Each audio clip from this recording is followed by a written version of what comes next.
Trombone Shorty by Trombone Shorty Andrews. Illustrated by Brian Collier. Where you at? Where you at? We have our own way of living down here in New Orleans, and our own way of talking too. And that's what we like to say when we want to tell you a friendly hello. So, where you at? Lots of kids have nicknames, but I want to tell you the story of how I got mine. Just like when you listen to your favorite song, but let's start at the beginning, because this is a story about music. But before you can understand how much music means to me, you have to know how important it is to my hometown, my greatest inspiration. I grew up in a neighborhood in New Orleans called Trombone. Any time of day or night, you could hear music floating in the air. And there was music in my house too. My big brother James played the trumpet, so loud you could hear him halfway across town. He was the leader of his own band, and my friends and I would pretend to be in the band too. "Follow me," James would say. There's one time every year that's more exciting than any other: Mardi Gras. Parades fill the streets, and beaded necklaces are thrown through the air to the crowd. I love the brass bands with their own trumpets, trombones, saxophones, and the biggest brass instrument of them all, the tuba, which rested over the musician's head like an elephant's trunk. "Where you at? Where you at?" the musicians would call. All day long I could see brass bands parade by my house while my neighbors danced along. I loved these parades during Mardi Gras because they made everyone forget about their troubles for a little while. People didn't have a lot of money in Trombone, but we always had a lot of music. I listened to all these sounds and mixed them together, just like how we make our food. We take one big pot and throw in sausage, crab, shrimp, chicken, vegetables, rice, whatever's in the kitchen, and stir it all together and let it cook. When it's done, it's the most delicious taste you've ever tried. We call it gumbo, and that's what I wanted my music to sound like. Different styles combined to create my own musical gumbo.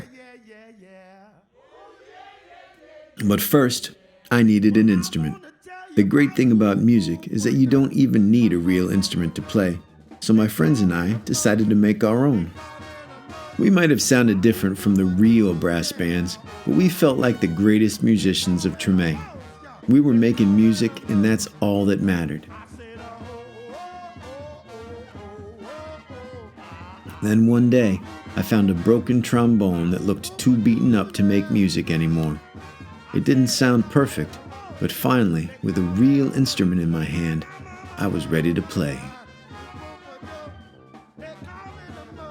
The next time the parade went by my house, I grabbed that trombone and headed out into the streets. My brother James noticed me playing along and smiled proudly. "Trombone Shorty," he called out, because the instrument was twice my size. "Where you at? Where you at?"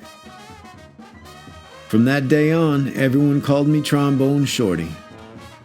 I took that trombone everywhere I went and never stopped playing. I was so small that sometimes I fell right over to the ground because it was so heavy. But I always got back up, and I learned to hold it up high. I listened to my brother play songs over and over, and I taught myself those songs too. I practiced day and night, and sometimes I fell asleep with my trombone in my hands. One day, my mom surprised me with tickets to see the New Orleans Jazz and Heritage Festival, the best and biggest music festival in town.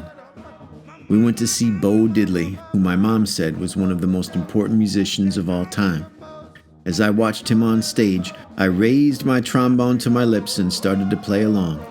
He stopped his band in the middle of the song and asked the crowd, "Who's that playing out there?" Everyone started pointing, but Bo Diddley couldn't see me because I was the smallest one in the place. So my mom held me up in the air and said, That's my son, Trombone Shorty. Well, Trombone Shorty, come on up here, Bo Diddley said. The crowd passed me overhead until I was standing on the stage next to Bo Diddley himself. I walked right up to the microphone and held my trombone high up in the air, ready to blow. What do you want to play? Bo Diddley asked. Follow me, I said. After I played with Bo Diddley, I knew I was ready to have my own band. I got my friends together and we called ourselves the 5 o'clock band because that was the time we went out to play each day after finishing our homework. We played all around New Orleans. I practiced and soon my brother James asked me to join his band. When people wondered who the kid in his band was, he'd proudly say, "That's my little brother, Trombone Shorty. Where you at?" And now I have my own band called Trombone Shorty and Orleans Avenue, named after a street in Treme. I've played all around the world, but I always come back to New Orleans. And when I'm home, I make sure to keep my eyes on the younger musicians in town and help them out, just like my brother did for me. Today, I play at the same New Orleans Jazz Festival where I once played with Bo Diddley. And when the performance ends, I lead a parade of musicians around, just like I used to do on the streets of Treme with my friends. Where you at? Where you at? I still keep my trombone in my hands, and I will never let it go.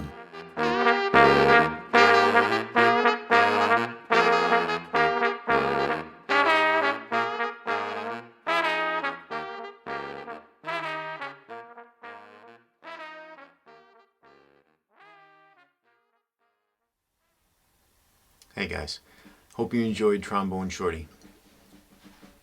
Trombone Shorty in his story talked about growing up in New Orleans. New Orleans is important because it's the birthplace of jazz. Now jazz is a type of music, but it's also more than that. It's considered its own art form. And for a few reasons, it's different from other types of music. But one of the main reasons is its use of improvisation. Now, jazz didn't invent improvisation, but it does use it in a way that no other type of music does. So improvisation's been around for as long as music's been around. The first music that was ever performed was improvised. Someone singing something with their voice or banging two rocks together. That was improvised, and it's been used in every type of music since. What makes jazz's use of improvisation different is how much really improvisation is relied on to create a song. For instance, So What by Miles Davis. Some of you chose to listen to that a couple of lessons ago. And the recording of it on Kinda Blue is like 9 minutes long. But as you can see right here, with all the repeats, including that pickup, it's like 33 measures long. Even in the recording, it only takes them about a minute to play those 33 measures. And in the recording, you can hear that there's more going on that's on that page. That page is a treble staff and a bass staff, and that's it. But there's more happening in the recording than you can see in that music. And all of that is improvised. Think of the music as the foundation of a house, and the musicians are building the house on top of this foundation, using what they see in the music to build the house. But every time they build the house, it's going to be different because of the way they're interpreting those notes and signals on the page. In Kinda Blue, they grew through that over half a dozen times. And every time they do, it's completely different.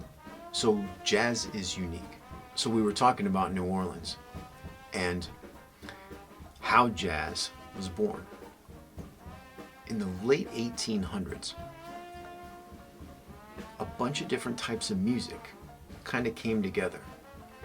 Kind of like when Trombone Shorty was talking about that pot of gumbo. Okay? That's what happened when jazz was created.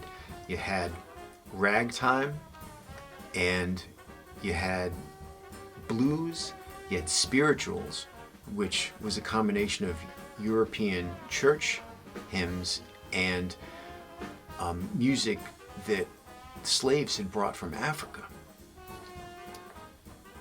And you had popular music of the day, and you had marching band music.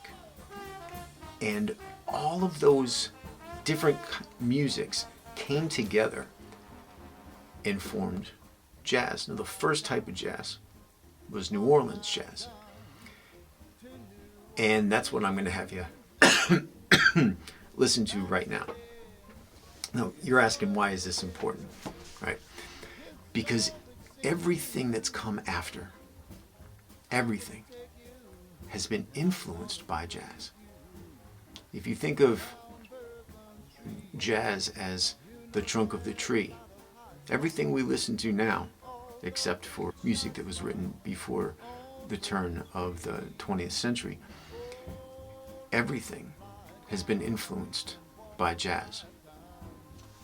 Rhythm and blues, also known as R&B, rock and roll, funk, rap music, it's all been influenced. I'm going to ask you some questions after you watch a video about some of the influences. But while you're watching the video, I just want you to be perceptive. I want you to look at everything that's happening, all of the instruments. Try to figure out when the musicians are improvising. And the video is going to be a video of Trombone Shorty when he was just a little bit older than you. He was 13 years old. You're going to find it by going to YouTube and typing in Trombone Shorty at age 13. And the first video that pops up should be a video where he's playing a song called Second in Line. Enjoy the music and listen carefully. And until I see you again, take care of yourselves, take care of others, and take care of your learning. I wish you peace. Namaste.